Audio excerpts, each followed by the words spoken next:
जय हिंद दोस्तों, defence diary के इस अंक में आपका स्वागत है। मैं हूं मंजित नेगी।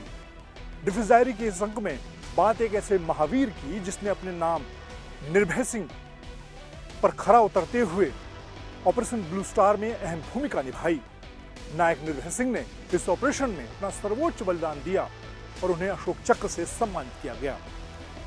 लेकिन डिफेंस डायरी में इस महावीर की बात करेंगे, उसकी अनसुनी कहानी आपको सुनाएंगे। लेकिन उससे पहले तीनों सेनाओं से जुड़ी कुछ बड़ी खबरों को डिफेंस डायरी में नोट कर लेते हैं। डिफेंस डायरी में इस हफ्ते की सबसे बड़ी खबर, आखिरकार लगभग 10 महीने के बाद देश की तीनों सेनाओं को एक नया चीफ ऑफ डिफेंस स्टाफ मिला, जनरल अनिल चौहान के रूप में। साल 2021 दिसंबर महीने में पूर्व सीडीएस जनरल विपिन रावत के दिवंगत होने के बाद ये पद खाली था। लगातार इसको लेकर सरकार में मंत्रणा चल रही थी और उसके बाद सरकार ने इसमें कुछ बदलाव किए। आर्मी कमांडर रैंक के रिटायर्ड अधिकारी को भी कंसीडर करने की बात की गई और उसके बाद आखिरकार मोदी सरकार ने जनरल अनिल चौहान के नाम पर मोहर लगाई। 30 सितंबर 2022 को जनरल अनिल चौहान ने दूसरे सीडीएस के तौर पर पदभार ग्रहण किया। पदभार ग्रहण करने की परंपरा के तहत वो सबसे पहले समर स्मारक गए। वहां पर अपने पिता के साथ वो मौजूद थे। उनके पिता 94 साल के सुरेंद्र सिंह चौहान उनके साथ मौजूद थे। अपने पिता का आशीर्वाद लिया, शहीदों को श्रद्धांजलि दी और फिर यहाँ साउथ ब्लॉक के प्रांगण में पारंपरिक तीनों सेनाओं का साझा गार्ड ऑफ ऑनर उन्होंने लिया। इस मौके पर सेना प्रमुख जनरल मनोज पांडे, वायुसेना प्रमुख air chief marshal Y Chaudhary, नौसेना के वाइस चीफ और तमाम सैन्य अधिकारी मौजूद थे। उसके बाद उन्होंने अपना साउथ ब्लॉक मुख्यालय में अपने कार्यालय में आधिकारिक तौर पर कार्यभार ग्रहण कर लिया। अब हम आपको जनरल चौहान की वो वजह बताते हैं, वो इनसाइड स्टोरी बताते हैं जिसकी वजह से सरकार ने उनको रिटायर होने के बावजूद इस पद पर उनको नियुक्त किया। दरअसल उनकी 40 साल का जो सैनिक करियर रहा है वो उपलब्धियों से भरा हुआ है। मई 2021 में वो ईस्टर्न आर्मी कमांड के तौर पर सेवानिवृत्त हुए और वहाँ पर उनका जो कार्यकाल रहा है वो उस दौरान रहा है जब पूर्वी लद्दाख में चीन के साथ भारत की सेनाएं आमने सामने खड़ी थी और चीन लद्दाख से लेकर अरुणाचल सरहद तक भारत के क्षेत्र में अतिक्रमण की कोशिशें कर रहा था। लेकिन ईस्टर्न आर्मी कमांडर के तौर पर जनरल अनिल चौहान ने चीन को अरुणाचल से उत्तर पूर्वी की पूरी सीमा यानी कि सिक्किम अरुणाचल तक रोकने का काम किया। उसको 1 इंच भी आगे नहीं बढ़ने दिया और पूरे 2 साल इस तनातनी के बीच ईस्टर्न आर्मी कमांड के तौर पर जनरल अनिल चौहान ने अहम भूमिका निभाई और इसीलिए सरकार ने उनकी इस काबिलियत को पहचाना। लेकिन इससे पहले जब वो सेना मुख्यालय में डायरेक्टर जनरल मिलिट्री ऑपरेशन थे, उस दौरान 2019 में जब बालाकोट एयर स्ट्राइक को अंजाम दिया गया, पाकिस्तान के आतंकी कैंपों पर वायुसेना ने निशाना बनाया, उस दौरान वो वायुसेना के साथ डीजीएमओ के तौर पर बहुत नज़दीक से चीज़ों को कंट्रोल कर रहे थे। और अब उनके करियर की अगर बात करें तो लगभग 40 साल का उनका अनुभव है सेना में। जम्मू कश्मीर से लेकर उत्तर पूर्व कमांडिंग ऑफिसर से लेकर div commander, brigade commander, div commander, core commander और आर्मी कमांडर के तौर पर उन्होंने हर वो अहम भूमिका निभाई है सरहद पर जिसकी वजह से वो इस पद पर पहुंचे हैं। चीफ ऑफ डिफेंस स्टाफ बनने से पहले जनरल अनिल चौहान राष्ट्रीय सुरक्षा परिषद में मिलिट्री एडवाइजर के तौर पर एनएसएजी डोभाल के साथ पिछले 1 साल से काम कर रहे थे। खासतौर से पिछले 1 साल में चीन के साथ सीमा विवाद सुलझाने को लेकर उनकी अहम भूमिका रही। वो लगातार राजनयिक और सामरिक स्तर पर बातचीत करते रहे। उन्होंने क्योंकि उन्हें चीन मामलों का जानकार माना जाता है, इसमें आर्मी कमांडर के तौर पर और ख़ासतौर से 1 साल जब उन्होंने NSAG डोभाल के साथ चीन मुद्दे पर इस विवाद को सुलझाने में अहम भूमिका निभाई, इस वजह से भी वो सरकार की नज़र में थे और उन्हें चीफ ऑफ डिफेंस स्टाफ के पद पर नियुक्त किया गया। सेना में उनकी छवि एक ईमानदार अधिकारी के तौर पर है और उन्हें कठोर निर्णय लेने वाला अधिकारी माना जाता है। मीडिया पब्लिसिटी से वो दूर रहते हैं। तो ये तमाम उनके ऐसे अनसुने गुण हैं जिनकी वजह से प्रधानमंत्री नरेंद्र मोदी ने उनको इस पद के लिए सबसे उपयुक्त पाया और सेवानिवृत्त होने के बावजूद उन्हें तीनों सेनाओं के इस सर्वोच्च पद पर बिठाने का काम किया। डिफेंस डायरी में बातें और बड़ी खबर की कर लेते हैं। लंबे इंतजार के बाद भारतीय सेना और वायुसेना को देश में बना स्वदेशी लड़ाकू हेलीकॉप्टर LCH मिलने जा रहा है। सेना में शामिल हो चुका है। 29 सितंबर को बेंगलोर में भारतीय सेना ने लाइट कॉम्बैट हेलीकॉप्टर को सेना में शामिल किया।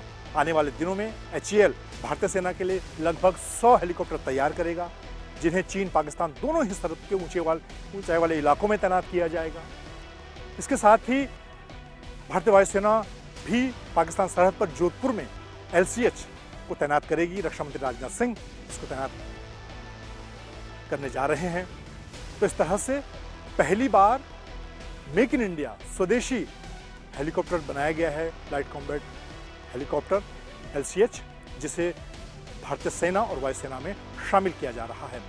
और पिछले लंबे समय से तीनों सेनाओं में स्वदेशी हथियारों को लेकर लगातार कोशिश की जा रही है, क्योंकि इस वक्त जिस तरह के हालात हैं, रूस यूक्रेन युद्ध के बाद विदेशों से भारतीय सेनाओं को साजो सामान मिलने में परेशानियां हो रही हैं, चीन के साथ जिस तरह का तनाव है, इन तमाम मुद्दों को देखते हुए तीनों सेनाओं की कोशिश है कि उन्हें देश के अंदर मेक इन इंडिया के जरिए बनाए हुए हथियार जल्द से जल्द मिले। डिफेंस डायरी में बात अब नायक निर्भय सिंह की। नायक निर्भय सिंह का जैसा नाम उन्होंने सैन्य इतिहास में वैसा ही कारनामा कर दिखाया। ऑपरेशन ब्लू स्टार में नायक निर्भय सिंह ने अपने नाम के अनुरूप अहम भूमिका निभाई।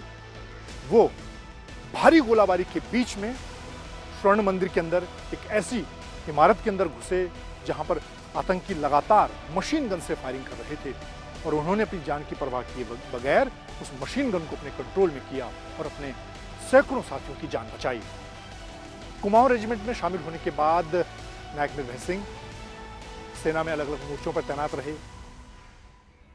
उसके बाद जब स्वर्ण मंदिर को ऑपरेशन ब्लू स्टार के दौरान खाली करने का सेना को आदेश मिला, वो भी वहां पर तैनात थे और उनकी कंपनी को स्वर्ण मंदिर के अंदर एक महत्वपूर्ण बिल्डिंग जिस पर आतंकियों ने कब्जा जमाया हुआ था, उसको खाली करने का आदेश दिया गया। नायक निर्भय सिंह अपनी कुमाऊं रेजिमेंट की एक कंपनी के कमांडर के तौर पर उन्हें जिम्मेदारी दी गई कि उन्हें एक इमारत को खाली कराना है जहां पर आतंकी भारी हथियारों के साथ, इनके मशीन गन के साथ लगातार सेना को निशाना बना रहे थे, जिसकी गोलाबारी की चपेट में कई सैनिक आ चुके थे, शहीद हो गए। ऐसे में कई घंटों के ऑपरेशन के बाद जब नायक निर्भय सिंह की कंपनी को समझ में नहीं आ रहा था कि किस तरह से उस इमारत के अंदर घुसा जाए और जो आतंकी लगातार मशीन गनों से फायरिंग कर रहे हैं उन पर कैसे नियंत्रण किया जाए, नायक निर्भय सिंह ने वो कारनामा किया। अपने नाम के रूप वो निर्भय होकर अकेले लगातार फायरिंग की चपेट के बीच में आगे बढ़ने का उन्होंने फैसला किया और भारी फायरिंग के बीच वो लगातार आगे बढ़ते चले गए। चारों तरफ से फायरिंग हो रही थी। उनकी कंपनी कमांडर ने उन्हें पीछे हटने को कहा क्योंकि लगातार मशीन गन से फायरिंग हो रही थी और खुद निर्भय सिंह को इसका आभास था, लेकिन वो पिछले कई घंटों से इस बात को देख रहे थे कि अगर इस मशीन गन को शांत नहीं किया गया तो और भी उनके साथियों की जान जा सकती है। ऐसे में वो आगे बढ़े, लेकिन आगे बढ़ते ही वो भारी गोलाबारी की चपेट में आ गए, घायल हो गए। लेकिन उसके बावजूद उन्होंने हिम्मत नहीं हारी। उन्होंने अपने पॉकेट से एक हथगोला निकाला और फायरिंग की तरफ उस हथगोले को फेंक दिया, जिसकी वजह से आतंकी उसकी चपेट में आ गए और इसी बीच में घायल होने के बाद मौका पाते ही वो उस आतंकी पर झपट पड़े जो मशीन गन से फायरिंग कर रहा था। और उन्होंने अपनी प्लानिंग के मुताबिक वो काम कर दिखाया जो कई घंटों से उनके बाकी साथी नहीं कर पा रहे थे। गुत्थम गुत्था की लड़ाई में उन्होंने उस खूंखार आतंकी पर नियंत्रण पा लिया, उसको मार गिराया और उस मशीन गन को अपने कब्जे में ले लिया, जिसकी वजह से पिछले कई घंटों से स्वर्ण मंदिर के अंदर आतंकी लगातार फायरिंग कर रहे थे, उनकी यूनिट के और बाकी कई सैनिकों को निशाना बना रहे थे। इस तरह से एक कंपनी में कंपनी कमांडर के तौर पर सेना में जो नेतृत्व क्षमता की ट्रेनिंग दी जाती है, प्रेरणा दी जाती है, उसके अनुरूप निर्भय सिंह ने इस संकट के बीच में जब लगातार हर तरफ से फायरिंग हो रही थी, टीम नेतृत्व का प्रदर्शन किया। निर्भय होकर वो भारी गोलाबारी के बीच में उस इमारत के अंदर घुस गए और उस आतंकी को उन्होंने मार गिराया जो लगातार मशीन गन से भारी फायरिंग करते हुए सैनिकों को निशाना बना रहा था। लेकिन इस पूरे ऑपरेशन में वो बुरी तरह से घायल हो गए और उन्होंने अपने प्राण न्यौछावर कर दिए। लेकिन इस ऑपरेशन में उन्होंने वो कर दिखाया जिसकी सेना को सबसे ज्यादा उस वक्त जरूरत थी, क्योंकि आतंकियों को उस बिल्डिंग से जहां से वो बड़ी मशीन गन के साथ फायरिंग कर रहे थे उस पर नियंत्रण पाना जरूरी था। निर्भय सिंह के इस बलिदान के साथ ही सेना ने उस पूरी इमारत पर कब्जा कर लिया, उसे आतंकियों से मुक्त कराया और इस तरह से ऑपरेशन ब्लू स्टार में नायक निर्भय सिंह ने एक अहम भूमिका निभाई और इस ऑपरेशन के खात्मे में उनका महत्वपूर्ण योगदान रहा।